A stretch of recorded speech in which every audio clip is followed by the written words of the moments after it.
ভাই আসসালামু আলাইকুম। ওয়ালাইকুম আসসালাম। কি ব্যাপার তোমরা এখানে? ভাই আপনার কাছে আসছি একটা আর্জেনিয়া। কি আর্জি নিয়ে আসছো শিশির? না মানে এই যে আপনি তো স্বপ্না মেয়েটারে চিনেন। কি হয়েছে স্বপ্নার? না, সকালবেলা দেখলাম স্বপ্না ঘুরে ঘুরে বাসা খুঁজতেছে, আর ঠিক ওই সময় এলাকার কিছু বাজে ছেলে পেলে তার সাথে মজা নিচ্ছে। বিষয়টা আমাদের কাছে মোটেও ভালো লাগে না মজিদ ভাই। সেটা আমি বুঝলাম, কিন্তু আমাকে কি করতে হবে সেটা বলো। ভাইজান ওই মেয়েটারে একটা রুম ভাড়া দেন না আপনি। আপনার তো অনেক বড় বাড়ি, নিশ্চয়ই একটা রুম খালি হবেই। হ্যাঁ তা তো হবেই, কিন্তু একটা বিষয় আমি বুঝতে পারছি না যে স্বপ্নার সঙ্গে তোমাদের সম্পর্ক হলো কি করে। যেভাবেই হোক আমরা তো এলাকার ছেলে, আশা করি বড় ভাই আপনি আমাদের কথাটা রাখবেন। আচ্ছা, তোমাদের কথাটা আমি মাথায় রাখলাম, একটু চিন্তা ভাবনা করি, তারপর তোমাদের জানাচ্ছি।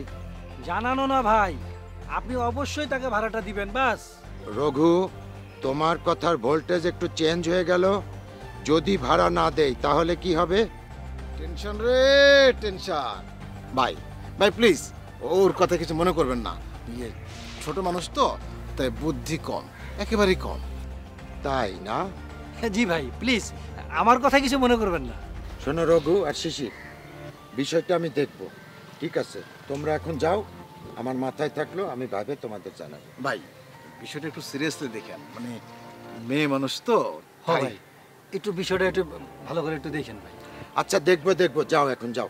ভাই হ্যাঁ, যাও। আসসালামু আলাইকুম। ওয়ালাইকুম আসসালাম। আয় বাবু।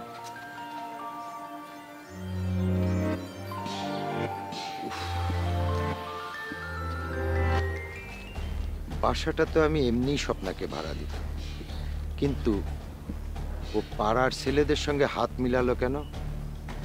আর রঘু আর শিশির তো ছেলেও ভালো না, ওরা খুবই একটা বাজে এবং খারাপ ছেলে।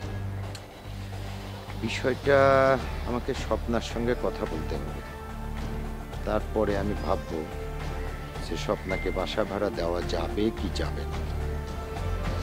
ঠিক আছে, দেখি।